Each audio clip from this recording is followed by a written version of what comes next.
Hi everybody, this is Coach Bob McCreary from Baseball by the Yard, and today's seminar is going to deal with the phrase holding your ground. As the title says here, it's going to involve middle infielders, so we're dealing with second baseman and shortstop today, and this is going to be a skill that middle infielders need to do. Certainly the older they get. As we'll see here, the older you get, the game gets faster, and so footwork around the bag becomes very important. So this tip is going to deal with getting to the bag if you need to cover the bag on a steal attempt to second base. So let's get started here. Here we have a little visual here showing a second baseman. The star represents where a second baseman is going to normally be positioned prior to the pitch if nobody's on base. But of course, with a runner on first base, the second baseman is going to be too far from the bag if his job is to cover second base on a steal. So what most second basemen and shortstop will do is they will move closer to the bag. In some cases is referred to as double play depth, but even with two outs, whoever's covering second base is going to need to move slightly closer to the bag so that they can get to the bag in time. And certainly they're going to accomplish this by moving in a little bit and over towards second base a little bit as well. Now here's where holding your ground comes in.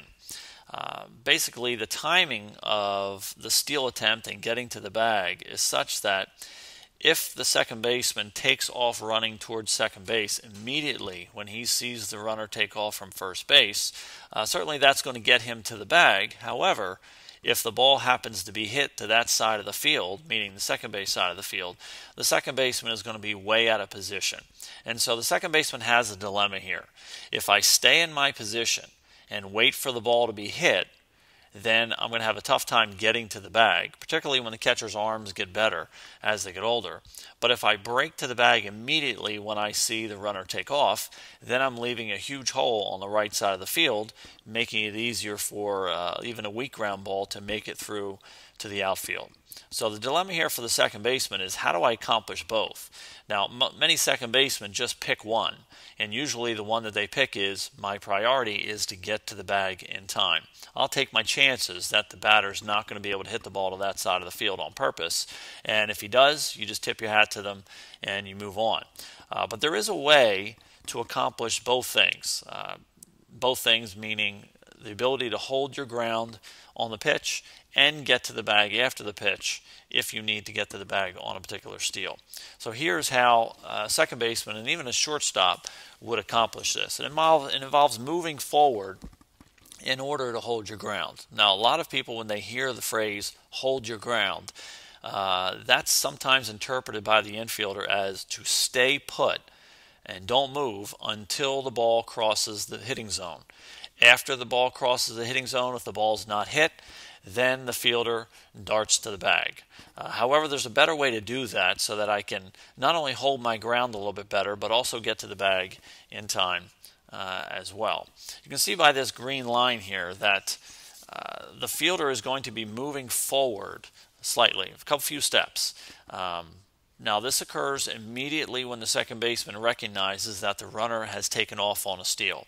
So instead of staying put until the ball crosses the hitting zone, immediately when the second baseman sees the runner take off on a steal, he immediately moves forward a few steps towards the baseline. He's not moving towards the batter, he's moving towards the baseline. Okay, and that's important here to cut the distance of your eventual run to second base. So you can see by the dotted line, the second baseman in this case is moving a few steps towards the baseline. So he's moving forward as the pitch is being thrown to the batter. When the ball crosses the hitting zone, if the ball is hit, particularly hit towards his side of the field, he still is in a relatively pretty good position to adjust and go get the ball if he needs to, because he hasn't broken to the bag yet. So he's still somewhat in a second baseman's position, even though he's moved a little bit forward. If the ball crosses the hitting zone and the ball is not hit, then the second baseman can dart to the bag if need be. So he's not holding his ground in terms of staying put.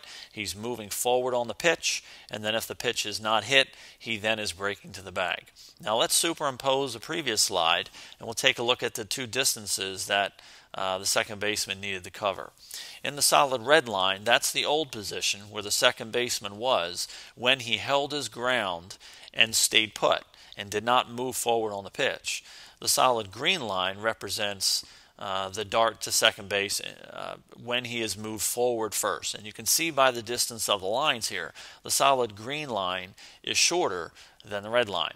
So that, of course, moving forward in this manner directly towards the baseline allows the second baseman to move forward on the pitch, to slightly hold their ground, so to speak, and then be in a quicker position to get to the bag if need be. So if middle infielders, both second baseman and shortstop, use this tip and this footwork, they can pretty much accomplish both things. They're able to hold their ground, but they're also able to get to second base in time, which is certainly a tougher skill as you get older. But having this mechanics of the footwork will allow the middle infielders to do both of those things. So that's your tip for today. For more tips in all areas of the game, make sure you check out my website, baseballbytheyard.com, and also look at my YouTube channel. Just search for Baseball by the Yard when you get to YouTube, and you'll see all my videos related to all aspects of the game.